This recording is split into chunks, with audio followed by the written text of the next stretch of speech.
Part 1. You will hear a conversation between a police officer and a woman who witnessed an accident. First, you have some time to look at questions 1 to 4.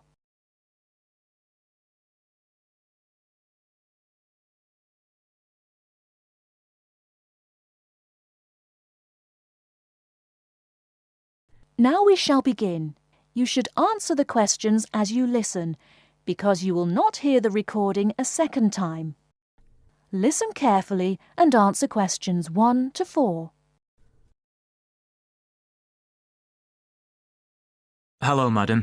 I understand you witnessed the accident. Have you got a few minutes to tell me what you saw? Yes, no problem. I don't have to be back at work for a while, so I'm pleased to help. Did you actually see what happened? Yes, I was standing over there, near the bus stop. I was on my way to get something for lunch and just happened to be looking at a shop across the road. That's when I saw the red car come out from the junction over there. You don't happen to know what time it occurred, do you? Well, I left work for my lunch break at 1, and it's only about 10 minutes walk away, the office, I mean. So it might have been about 10 past 1. Although I did pop into the shop for something, so it was probably closer to 1:15. So it pulled out of Monk's Road, that's the road over there, straight onto High Street. That's right, yes. Did you get a view of who was in the car? There were 3 of them. 2 in the front, the driver of course, someone in the passenger seat, and there was someone in the back. They were quite young. I doubt if they were much older than 20. Anyway, they came speeding out of the side road over there and hit that lady's bicycle. The driver didn't bother to stop to find out if she was okay. He just drove off along the main road towards the town centre. Is the woman okay? She should be fine. She banged her head when she came off the bike, so we've called for an ambulance. They always like to check you out in case you have concussion. But no, she seems fine. Before you hear the rest of the conversation, you have some time to look at questions 5 to 10.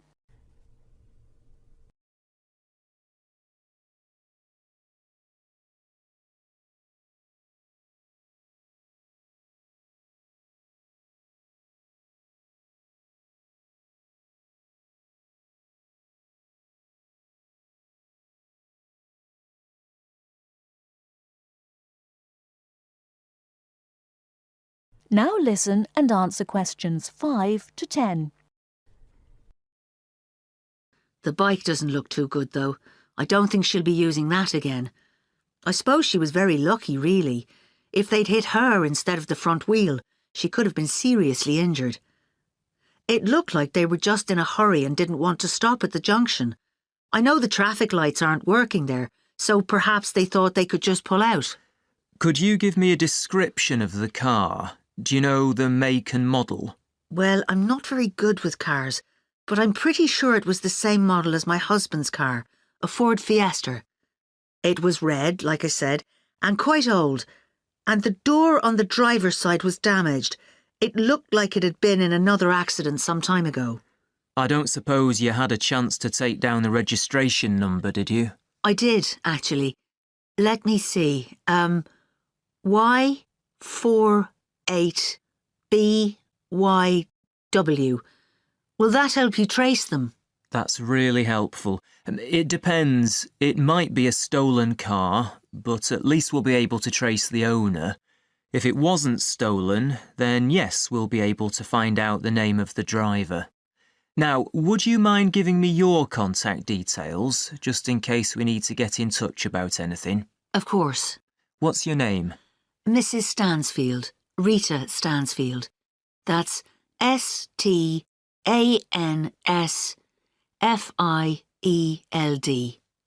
And your address, Mrs. Stansfield? 19 Althorpe Road, Bradford. That's ALTHORPE. Have you got a telephone number we can get you on? Yes, it's 0232 566 788. And do you have a mobile number?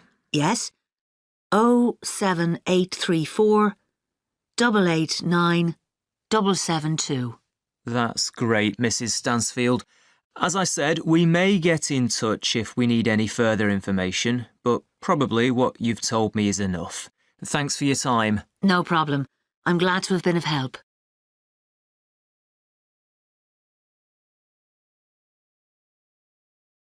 That is the end of part 1. You now have half a minute to check your answers.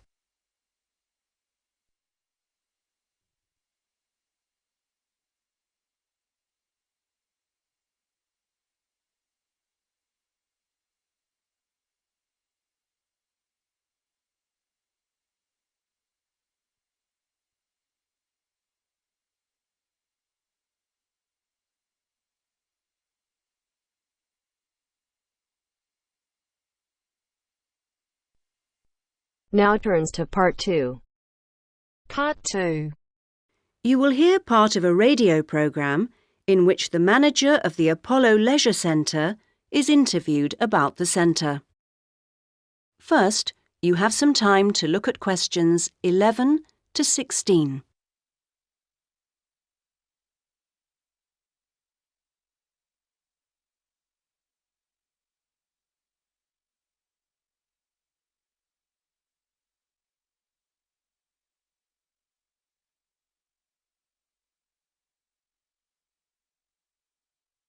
Now listen to the first part of the interview and answer questions 11 to 16.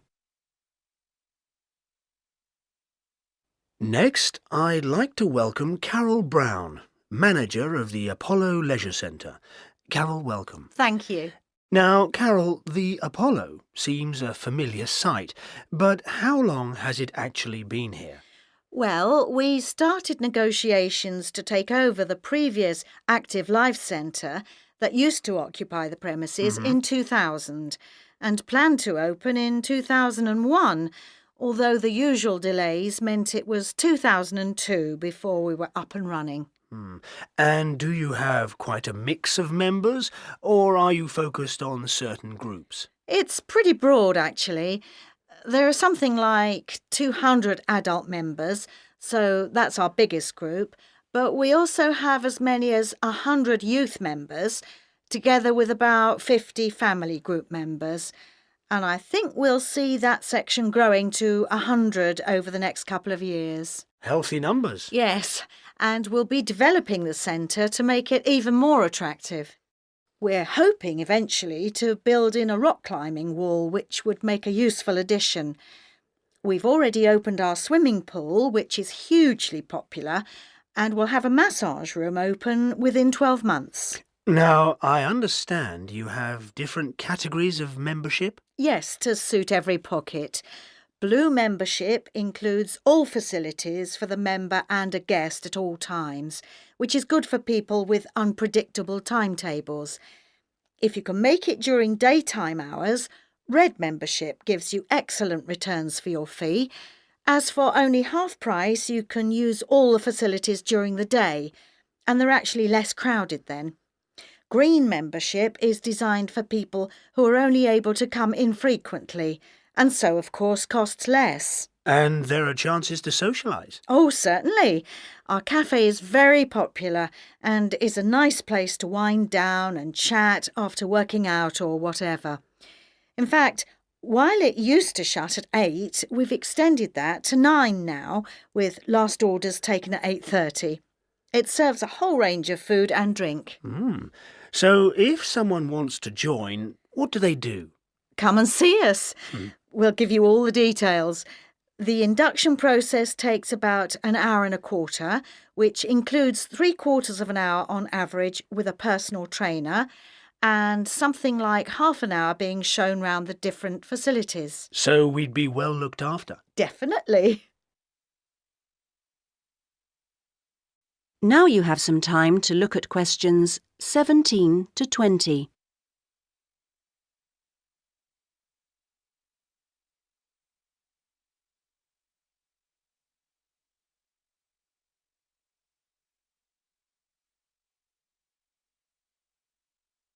Now listen to the rest of the interview and answer questions 17 to 20.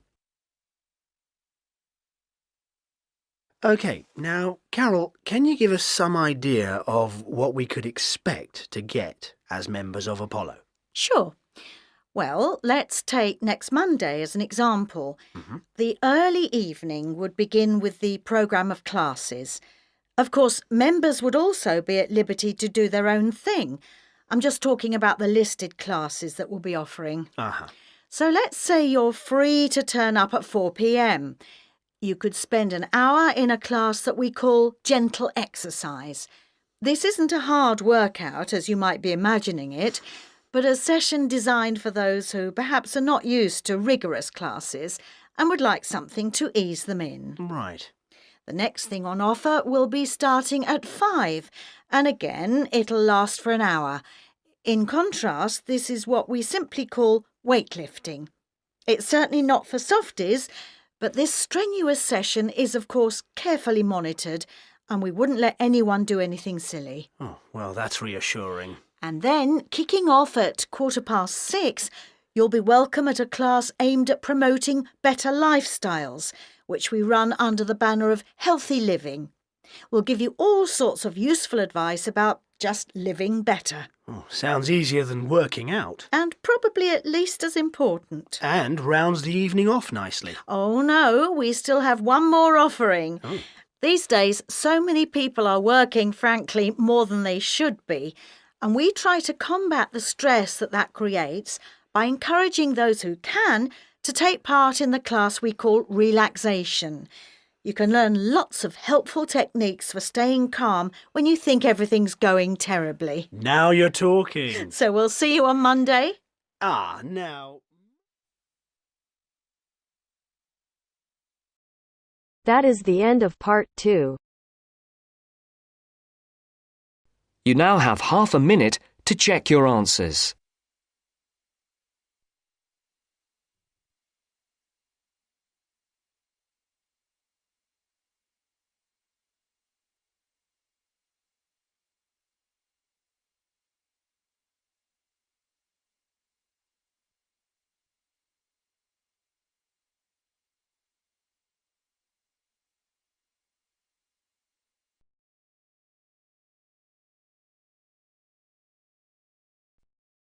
Now turns to part 3. Part 3. You will hear a discussion between two work colleagues and their manager about the restructuring of their company. First, you have some time to look at questions 21 to 25.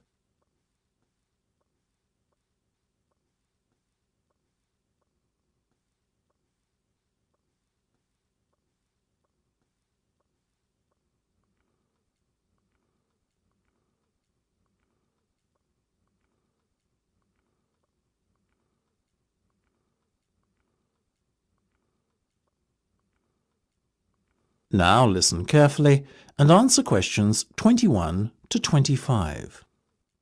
Come in, both of you. I believe you wanted to talk to me about something, is that right? Yes. Basically, all the staff are concerned about what the restructuring of the company is going to mean for them. None more so than myself and Nam, as we are the newest members. As I said to all staff at the meeting last week, there's no cause for concern. There will be no compulsory redundancies. All redundancies will be on a voluntary basis.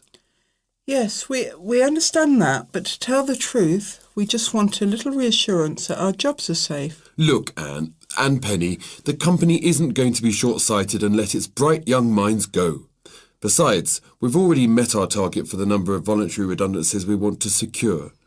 In fact, there's a waiting list. You know as well as I do that the age profile of staff at this company needs to come down. A lot of our employees are close to retirement age and are just going through the motions until they can take their pensions. That's why we decided on this redundancy initiative. We want to encourage those that would be happy to leave to do so and employ younger, more motivated staff. I guess that makes us feel a little better, but we're also worried about the upcoming salary review. What will it mean for us? Given the fact that the company's motivation for this restructuring initiative is not to cut costs, you needn't be worried that there will be a negative effect on your salaries. We are running a very profitable business and we will reward our top performers in the upcoming review. Both of you fall into that category, so you can expect a healthy bonus and salary increase. Simple as that. That's good to know. Another thing on our minds was the fact that with all these voluntary redundancies happening in the next few months, there will be a lot of positions opening up higher in the company. What we were wondering is, will the recruitment drive be an internal or an external one? Obviously, we will recruit internally where possible. That has always been company policy. So, if you're asking me will there be opportunities to gain a promotion in the near future, then the answer is very definitely yes. The type of candidate we would be looking for has a proven track record and is performance-driven. How can we improve our chances of getting promoted then when the opportunity arises? Well, in the meantime, be prepared to take on additional responsibilities, especially those relating to the management of other members of staff. Obviously, the higher up you go in the company, the more involved you'll be in managing people. What the management team is looking for then is proof that you can work effectively with and manage other members of staff.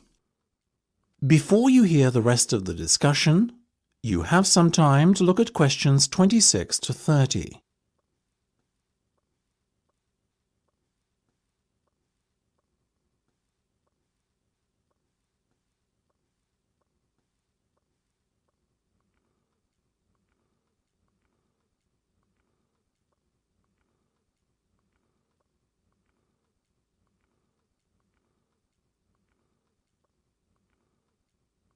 Now listen and answer questions 26 to 30.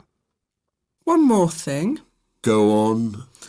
This project you've given us to manage, is it a test of our abilities? I guess you could say it is a test of sorts, but look at it more as a chance for you to prove yourselves. Actually, now that I have you both here in private, can we talk about that a bit? Of course. OK, Penny, let's start with you. Has the timescale been agreed yet? Yes. You said we have a total of 8 weeks to bring the product to launch. So we've decided to allocate 3 weeks at the beginning to product research and prototype testing. Very good. Then after that, we are going to spend a further 3 weeks formulating our marketing strategy and doing some research and testing on a sample of the target market itself to get some feedback. And presumably the last 2 weeks will be devoted to the launch? Exactly. Now, let's talk estimated costs. Well, you've given us a total budget of £100,000. Of that, we're allocating 50% to product development and testing, a further 25% to marketing, and £25,000 will be spent on the launch. Penny, give me a breakdown of the launch costs, would you? Sure. £10,000 will be spent on hiring and decorating the venue, £10,000 will be spent on promotional work, and the remaining money will be used to pay for catering and administrative costs. I'm very happy with that, to be honest. As I said, you guys should stop worrying. You're doing a fantastic job, so keep it up.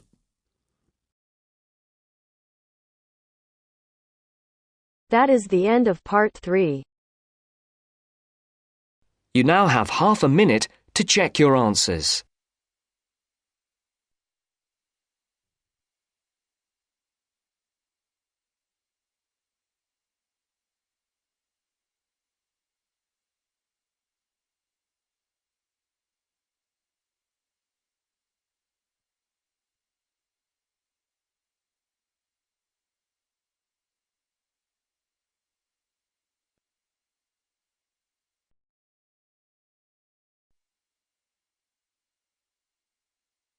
Now turns to part 4. Part 4. You will hear Rebecca Bramwell, an artist and illustrator, giving advice on how to get your first job or commission as an artist. First, you have some time to look at questions 31 to 35.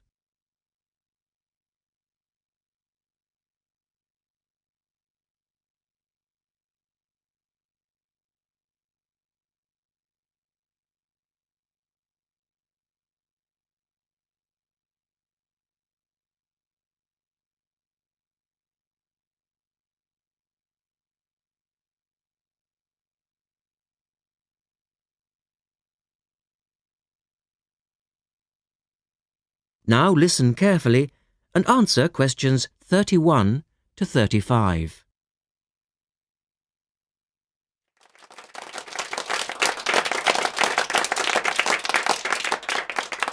I'd like to introduce Rebecca Bramwell, an artist and illustrator who has come along today to talk to you all about getting your first job or commission as an artist. Over to you, Rebecca. Thank you for inviting me. I remember when I graduated back in 1983, I was very excited about getting my first commission. My degree was in fine art and I'd worked long and hard to get it. I was an enthusiastic student and I never found it difficult to find the incentive to paint. I think as a student you're pushed along by fellow students and tutors and the driving force is there. However, when you leave college, you find yourself saying things like, I'll have one more cup of coffee and then I'll sit down to work. I hate to admit it, but I say it myself. Suddenly, it isn't finding the inspiration or getting the right paper that's a problem. It's you. In my view, there are a number of reasons why this happens. It's a real challenge making a decent living as a new artist. You have to find a market for your work. Often you work freelance and need to take samples or portfolios of your work from place to place. These experiences are common to a lot of professional people. But artists also have to bare their souls to the world, in a way. More than anything, they want praise. If people don't like what they create, then it can be a very emotional and upsetting experience hearing them say this. I began to realise that these problems were preventing me from having a career in art, and so I decided to experiment. I was a painter, but I started to dabble in illustration, drawing pictures for books, cards, and this offered me the opportunity to become more emotionally detached from my work. I was no longer producing images from the heart, but developing images for a specified subject, taking a more practical approach. I began to develop a collection of my illustrations, which I put into a portfolio and started to carry around with me to show prospective clients and employers. But it was still tricky because publishers, for example, want to know that your drawings will reproduce well in a book. But without having had any work published, it's hard to prove this. Having a wonderful portfolio or a collection of original artwork is, of course, a first step.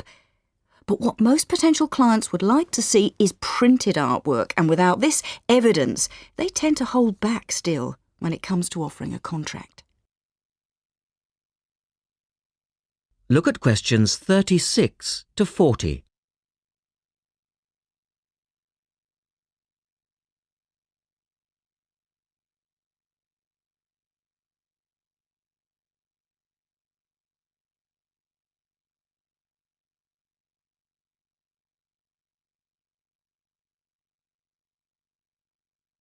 Now answer questions 36 to 40. Well, I overcame this problem in two ways. And I suppose this is my advice to you on preparing your portfolio of your best work. The first way was by submitting my work for a competition. And the one I chose was for a horoscope design and was sponsored by a top women's magazine. There are a few of these competitions each year, and they offer new illustrators an opportunity to showcase their work. The other approach I took was to design and print some mock-up pages of a book. In other words, I placed some of my illustrations next to some text in order to demonstrate how my work would look when it was printed.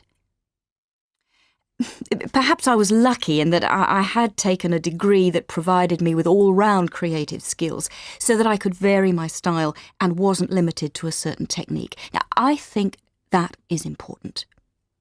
The art world and many other creative fields do try to pigeonhole people into snug boxes with an accompanying label.